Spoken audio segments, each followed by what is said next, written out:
1. Fuimos a un balneario con unos amigos, nos fuimos en 2 carros. Después de haber estado nadando todo el día, salimos a comer y de ahí nos fuimos a Pachuca. Todo el día y toda la tarde tuvimos actividad muy intensa. Ese día me levanté muy temprano, así que yo ya estaba muy cansado, asoleado y adolorido. No tenía ganas de salir a tomar con ellos. Los seguí sin saber que andaban buscando un antro que les recomendaron. Entraron al lugar y se compraron unas botellas. Me quedé un rato, pero yo ya no aguanté. Tampoco me podía regresar a la casa. Pensé en irme a dormir al carro, pero la calle estaba muy oscura y se veía peligroso. Era eso o buscar un hotel, aunque sea uno de esos que solo rentan cuartos por 3 horas. Les avisé a los que venían conmigo que me iba a tener que ir. No tuvieron problema, calcularon que cabrían todos en el mismo carro. Cuando salí de ahí me quedé preocupado pensando en cómo iban a terminar, si se iban a quedar, si tenían pensado manejar en ese estado. Más adelante me paré un momento en un Oxxo a comprar un café. Me lo tomé a sorbos mientras cargaba gasolina. Cuando sentí que hizo efecto la cafeína, tomé la carretera. Iba muy despierto al principio, pero conforme avanzaba empecé a perder gradualmente la energía y pronto me volví a sentir cansado. Manejar cansado es muy peligroso. Trataba de ir más alerta, esperando que apareciera en cualquier momento una gasolinera o una estación para quedarme a dormir ahí. Sentí que se me cerraron los ojos menos de un segundo y entonces me sobresalté. Sentí escalofríos, decidí que tenía que orillarme aunque no hubiera ningún sitio iluminado por ahí. Prendí las intermitentes y empecé a bajar la velocidad. Buscando el mejor lugar en el borde de la carretera, me empecé a dar cuenta de algo que hizo que se me acelerara el corazón. No estaba en la carretera, al menos no en la pista en donde venía. Me encontraba en un camino de 2 carriles, un camino pavimentado pero como de los que conectan un pueblo con otro. En un lugar así estuvimos en la tarde, muchas subidas y bajadas, curvas pronunciadas, paisaje desértico. No pasó ni un segundo e inexplicablemente yo ya no estaba en donde venía manejando, en la carretera de cuota. No pude haber viajado tanto en un solo instante. ¿Dónde habría tomado la desviación? ¿En qué dirección iba? ¿Cómo había llegado ahí? No dejé de manejar. El susto que me causó el repentino cambio me espantó el sueño. Esperaba llegar pronto a un lugar habitado, algún pueblo, de menos ver a la orilla del camino un señalamiento. No había red celular para poder ubicarme en los mapas del teléfono, así que tuve que seguir hacia adelante. Si quedarse dormido en el acotamiento de la pista de cobro es peligroso, imagina que es peor en un camino tan vacío como ese. Empecé a ver casas a la orilla del camino, unas muy pobres, todas las luces estaban apagadas, muy común en un pueblo apartado. Esperaba ver algún letrero, tal vez el nombre del lugar escrito en una parada de transporte o algún negocio. Me pregunté si estaría mal que me quedara frente a la entrada de una casa, de una tienda. Me estacioné ante una casa que un poco adelante tenía un portón blanco y alto. A la orilla del camino había pasto crecido y una extensa barda de ladrillos. Recosté el asiento, me aseguré de que las puertas tuvieran seguro y cerré los ojos. Sentí que pasó una eternidad. Desperté de una horrible pesadilla que tuve que me hizo recordar que estaba perdido en un lugar al que no tenía la más mínima idea de cómo había llegado.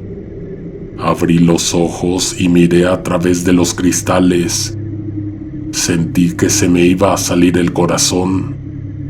No estaba solo, había personas viéndome dormir. Me empezaron a temblar las manos, a sudar la frente, a secar la boca. Enderecé el asiento, prendí las luces y encendí el carro. Los que me veían desde el frente se movieron a los lados para dejarme pasar.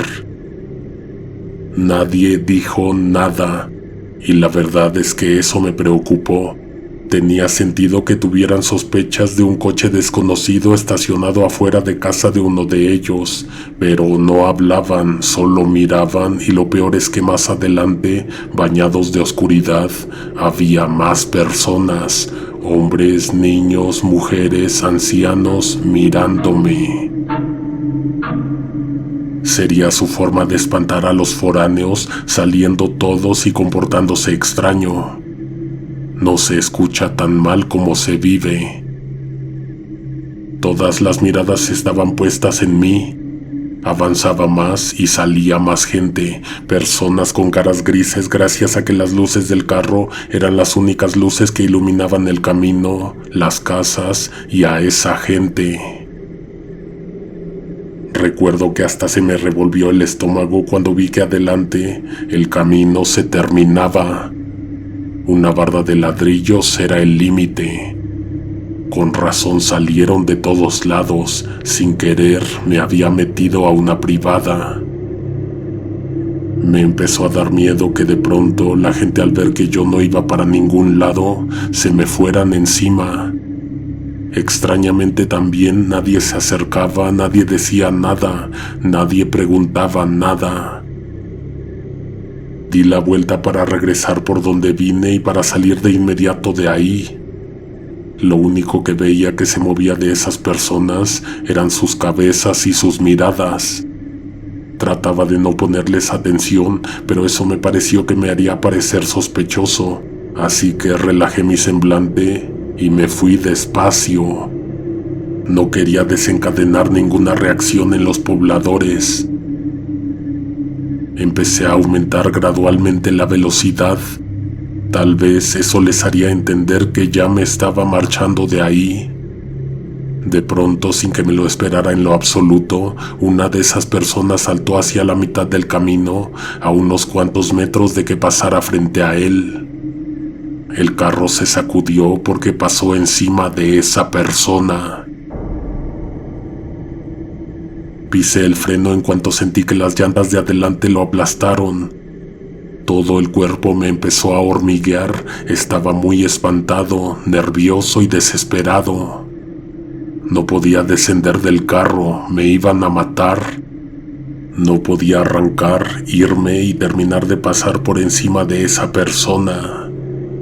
Traté de respirar profundo y cerrar los ojos, pero aunque era más deseable que no me hicieran nada, era pavoroso ver que lo que sucedió no causó ninguna reacción. La gente no se movió de su lugar.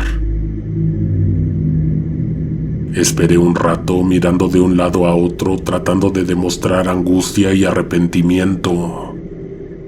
Nada pasó. No podía continuar a menos de que bajara a ver qué había ocurrido con la persona que se aventó a las llantas. Tal vez solo estaban esperando a que abriera las puertas, lo cual no parecía que fuera a provocarles algo porque las caras no habían cambiado, seguían solo mirando. Quitaría lo que fuese que estuviera debajo del carro, que espantosamente tampoco estaba haciendo ruido. Bajé, caminé cuidadosamente, ahora sí, tratando de mirar al suelo y no ver a nadie directamente a los ojos. Di la vuelta, prendí la luz del celular para iluminar atrás de las llantas. Había algo, pero no era una persona. Era un tronco de árbol. Sudé frío cuando lo vi, pues te juro que minutos antes vi que un hombre se me aventó al paso. Lo vi caer al pavimento y sentí cuando pasé encima de él. Tomé el tronco y lo jalé para sacarlo de abajo. Todo esto lo hice con cuidado, sabiendo que decenas de miradas estaban prendidas en lo que estaba haciendo. Levanté la vista del suelo y me llevé una sorpresa horrible. Ya no estaban las personas, por decirlo de una manera. En todos lados se seguían viendo siluetas, exactamente donde había personas inmóviles con rostros inexpresivos, de pronto se convirtieron en troncos que salían del suelo, troncos sin ramas ni hojas. ¿Cómo comprobar que no era una pesadilla? Lo cual estaría peor, pues tal vez seguía en la carretera de Quota con las manos al volante, pero totalmente dormido. Ya me había desesperado, quería despertar, tenía que abrir los ojos, pero como después de todo no parecía un sueño sino la vida real, me vino una idea peor. ¿Estaría muerto? Todas esas personas que desaparecieron o que se convirtieron en árboles me estaban recibiendo en el limbo o en otro plano.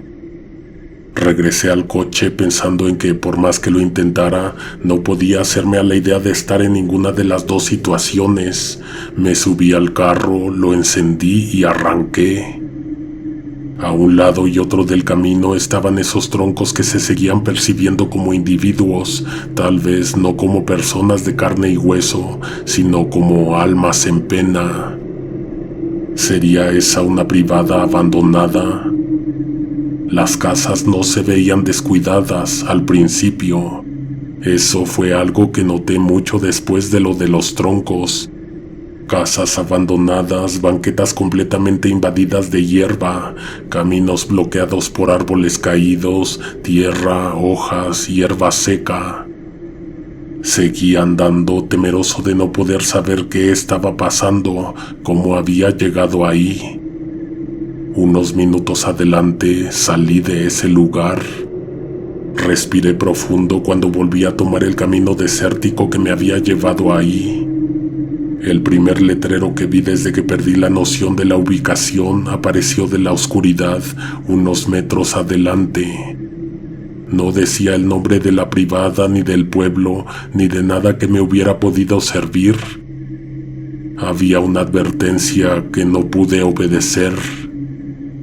No mires hacia atrás. Terminando de leer, mi vista por automático echó un vistazo por el retrovisor. El par de segundos que distraje mi vista mirando hacia atrás fueron suficientes para que me sorprendiera algo que de pronto apareció al frente. Algo golpeó el cofre y luego el parabrisas. Tuve tiempo para apreciarlo. Era un cuerpo colgado de una soga que no podía estar atada a ninguna rama, porque ahí ya no había árboles. En ese lugar ya no me iba a detener nada. Pisé el acelerador hasta el fondo y tomé una larga carretera, vacía y desolada. No podía creer que no recordaba haber transitado tantos kilómetros o no saber cómo había pasado de un lugar a otro tan rápido. Casi una hora adelante di con la carretera de Quota. 30 minutos más o menos y ya estaba de vuelta en Pachuca. Fui a buscar a mis amigos a donde los había dejado. Antes de llegar al antro me los encontré en la calle, todos a bordo del carro de Jorge. Algunos se pasaron conmigo, pero nadie me preguntó por qué regresé. Me dijo Jorge que los siguiera, que iban a casa de una amiga que los iba a dejar quedarse a pasar la madrugada. Llegamos rápido ya que la chica no vivía lejos de ahí. Ella fue la que les recomendó el antro. Entramos y algunos de ellos todavía se quedaron a tomar un rato con ella. Yo me tiré en una colchoneta que pusieron para que los hombres nos acomodáramos en el piso. Desde ahí se podía escuchar lo que ellos platicaban, historias de terror.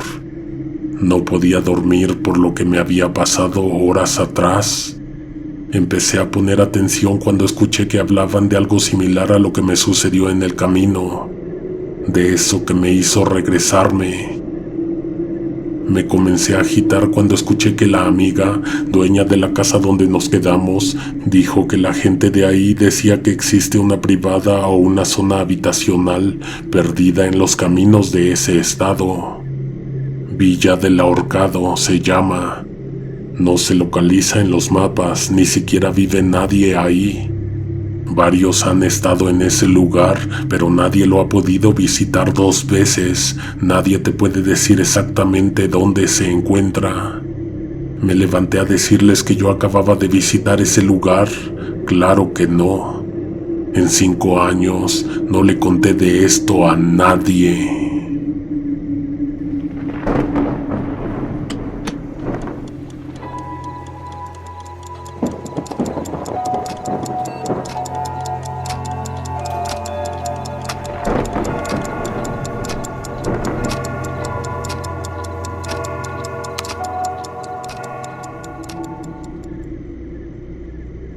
Dos.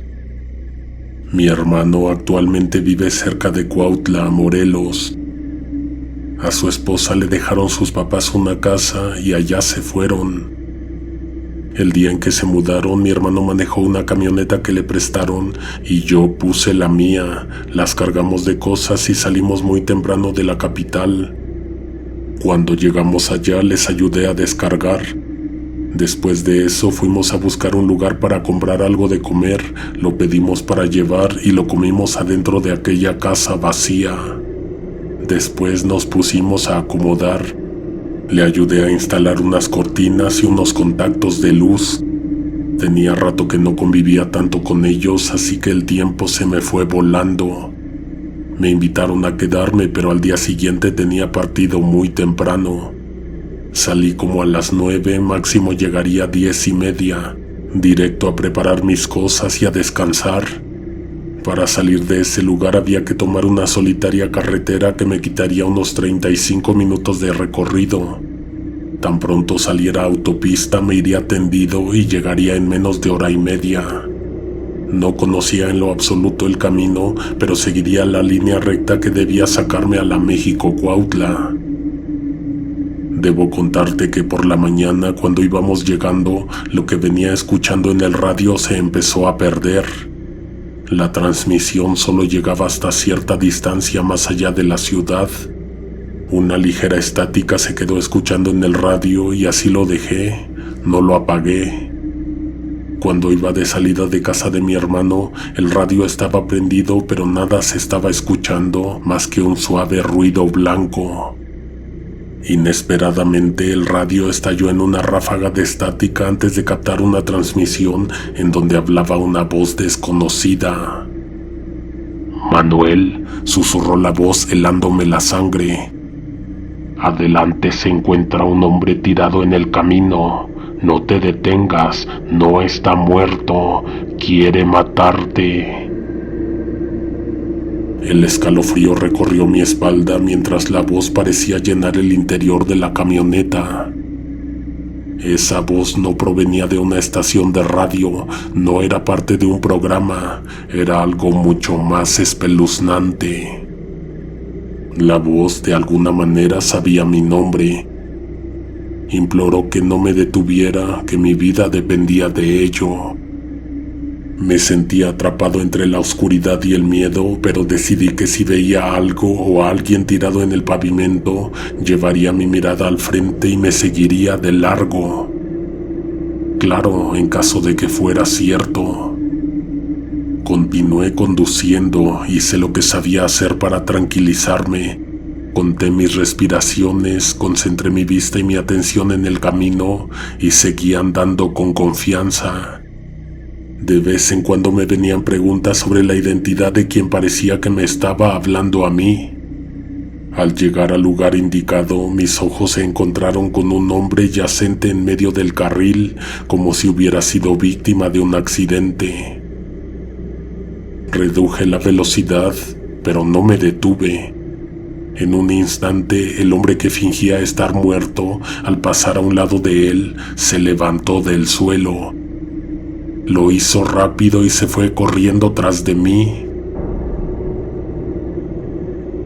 ¿Sabes qué imagen se me grabó en la mente y lo tengo claro hasta el día de hoy? La cara del hombre que yacía en el piso. En verdad parecía que había sufrido un accidente. Su cara había sido arrancada por el impacto de la caída. Adelante había una moto aventada a la orilla del camino. Si estaba herido de verdad, cómo se había levantado y por qué se echó a perseguirme. En verdad parecía que quería hacerme daño. La escena era insólita y pavorosa.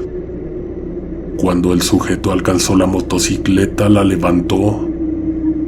Esta se encontraba encendida, así que de inmediato avanzó. Aceleró de 0 a 80 tan rápido que de pronto me alcanzó. Cuando supe que iba a emparejarse al lado de mí, el sonido de la moto se empezó a diluir y a fundirse con el silencio de la desolada carretera.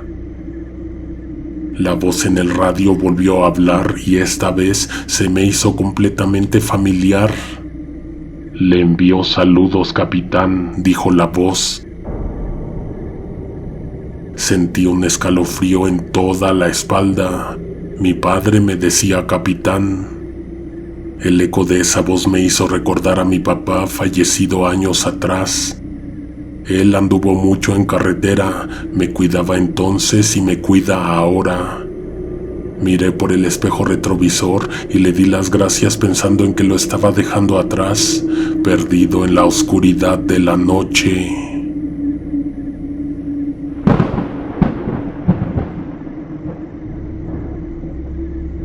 Tres. Algo le pasó al carro y nos quedamos parados en la oscura carretera.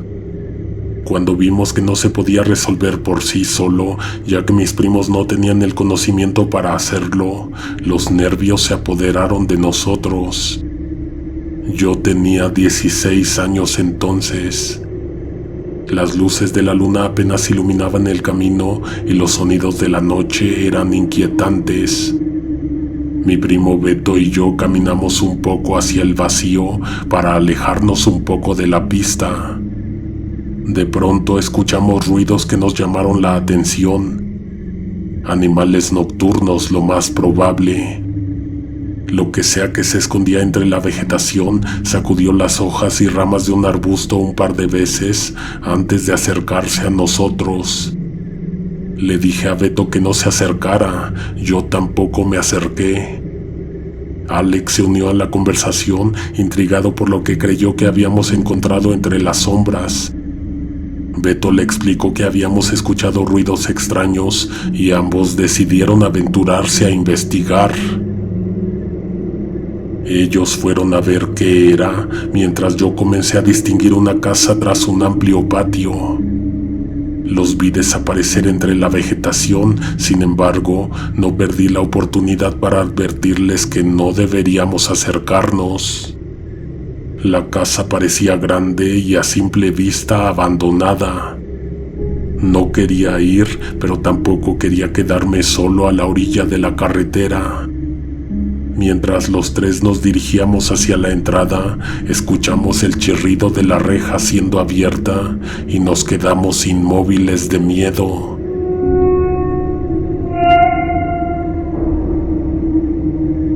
No había nadie, pero tampoco pudo haber sido el viento. Una puerta automática, muy poco probable. Finalmente reunimos el valor para seguir avanzando. Yo estaba entrando al patio cuando Beto y Alex ya estaban en la puerta de entrada. Fue entonces cuando los vi regresar a toda prisa. Algo perturbador los había asustado en la entrada de la casa. Algo, o más bien alguien, les había abierto la puerta. La casa no estaba abandonada en lo absoluto. Había gente en su interior participando en alguna especie de ceremonia siniestra. Aterrorizados regresamos al carro y nos encerramos en su seguridad. Afortunadamente nadie nos persiguió y supongo que solo deseaban privacidad para sus oscuros rituales. Mis primos me contaron que en el centro de un círculo humano, una figura macabra se destacaba, una persona con el rostro maquillado como un payaso, guantes en las manos y las extremidades atadas. La imagen sigue persiguiéndonos en pesadillas, recordándonos la noche en que nos adentramos en lo desconocido y descubrimos un mundo lleno de terror en medio de la oscuridad.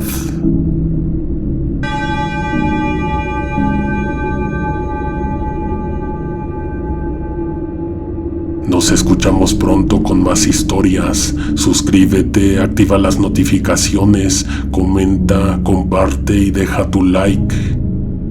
Alguien te observa en la oscuridad.